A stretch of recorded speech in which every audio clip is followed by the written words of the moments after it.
Allá arriba hay un instrumento musical que han apodado como el dragón.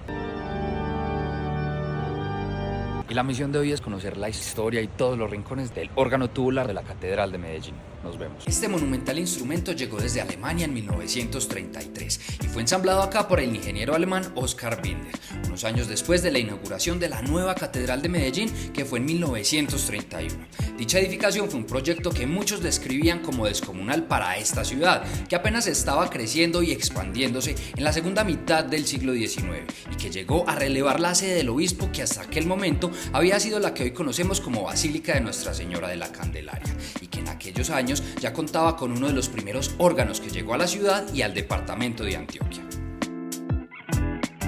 A mediados del siglo XIX, según diversos documentos de archivo lo mencionan, la catedral de aquel momento se había quedado pequeña, por lo que se puso manos a la obra todo el desarrollo de la actual, que se le encargó al arquitecto francés Charles Carré, y una vez terminada, así como de grandes eran sus proporciones, sería el órgano que debía tener, que tuvo que llegar desarmado desde Alemania y ser embarcado por el río Magdalena hasta llegar a Puerto Berrío, y después ser traído a lomo de mula hasta la ciudad, tal como sucedió con otros que hay acá en el departamento, que son incluso más antiguos, como el de la iglesia de San Ignacio y otros que aún se conservan acá en Medellín, pero este se convirtió en el órgano más grande de todo el país por varios años y fue diseñado por la casa alemana Walker, quien también diseñó otro órgano acá en la ciudad, como es el de la iglesia de San Joaquín. Pero vengan, ¿cuál es la historia de estos instrumentos musicales? Los órganos tienen siglos de historia y originalmente el viento que se necesitaba para que funcionaran era proporcionado por alguien que se encargaba de mover los fuelles, que son esas piezas que impulsan el aire que saldría por cada uno de esos tubos y flautas para emitir diferentes registros que tienen estos instrumentos, que ya con los avances tecnológicos siglo tras siglo se fueron modernizando y se le instalaron motores que permitieran un flujo constante de aire y no depender de una o varias personas que se encargaban de mover los fuelles. Y ahora sí comienza nuestro viaje para conocer el órgano de la Catedral de Medellín, y apenas ingresamos a ella nos damos cuenta que esta edificación es un verdadero cofre de tesoros y arte, donde nos encontramos piezas únicas cargadas de mucha historia y valor artístico para nosotros, como esta, el Cristo del Perdón de Francisco Antonio Cano, y esta obra del maestro Rodrigo Arenas Betancourt. Con el paso del tiempo llegaron otras piezas que aún se conservan, como estas campanas que vinieron desde Alemania, donadas por don Pablo Tobón Uribe, quien además donó muchísimas otras piezas en mármol italiano que se conservan acá. Igualmente vamos a encontrarnos un reloj que vino desde Estados Unidos y vitrales procedentes desde España. Asimismo, el pavimento del presbiterio es otra obra de arte, hecha con mármol italiano, diseñado cuidadosamente, complementado con otros motivos a lo largo de las naves de la catedral.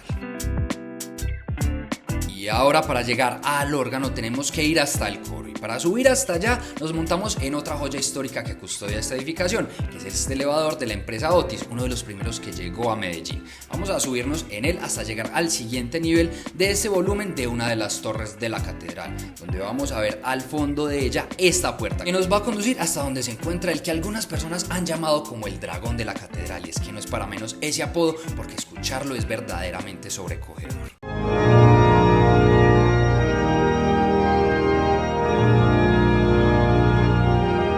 Este instrumento tiene más de 3.000 flautas y una altura alrededor de los 10 metros, varias toneladas de peso y un increíble trabajo de madera tallada, bastante elegante y sofisticada, contrastada con las flautas elaboradas en diferentes aleaciones de metales que permiten diferentes registros sonoros, unos bastante graves y otros muy agudos.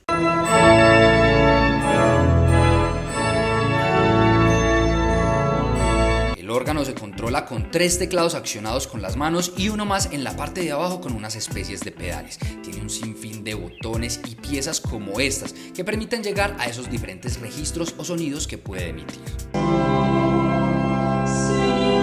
Para que funcione, se conecta a través de estas piezas a una enorme caja de madera, donde nos vamos a encontrar un motor de varios caballos de fuerza, que se encarga de accionar diferentes fuelles que permiten el ingreso constante de aire para poder escuchar casi una orquesta completa dentro de este instrumento. Y ahora sí vamos a ingresar al órgano, pero primero nos encontramos esta pequeña llavecita que se encarga de abrir una de las puertas de madera en uno de los costados. Ya en la parte de adentro vamos a empezar a ver todo este montón de flautas internas. Vamos a encontrarnos también algunos interruptores y esta caja de fusibles que se encarga también de permitir el paso del aire direccionado a cada parte del órgano.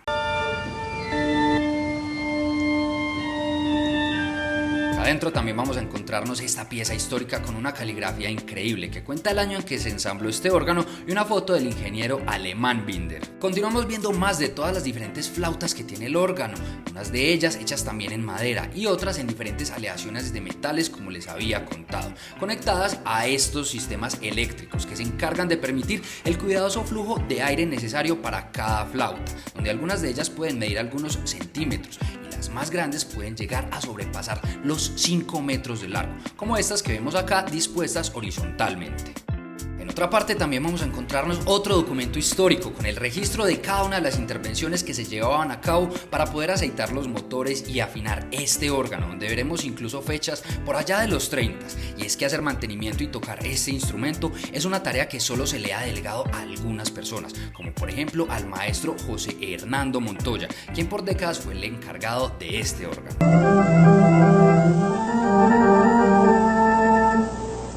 Este instrumento suena así en la actualidad.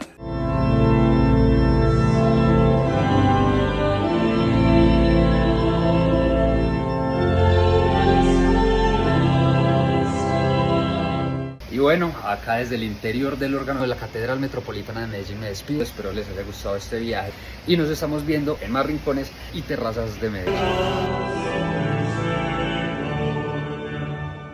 Y para finalizar no podía dejar de mostrarles la imponente visual que se tiene desde acá del coro de la catedral, donde se pueden apreciar más de cerca los detalles de ornamentación de los capiteles de las columnas y diferentes molduras diseñadas por el arquitecto Carré, desde donde además al mirar hacia arriba vemos la hermosa y elegante estructura que sostiene la cubierta y este gigantesco arco que se encarga de distribuir el peso de esta edificación única del país.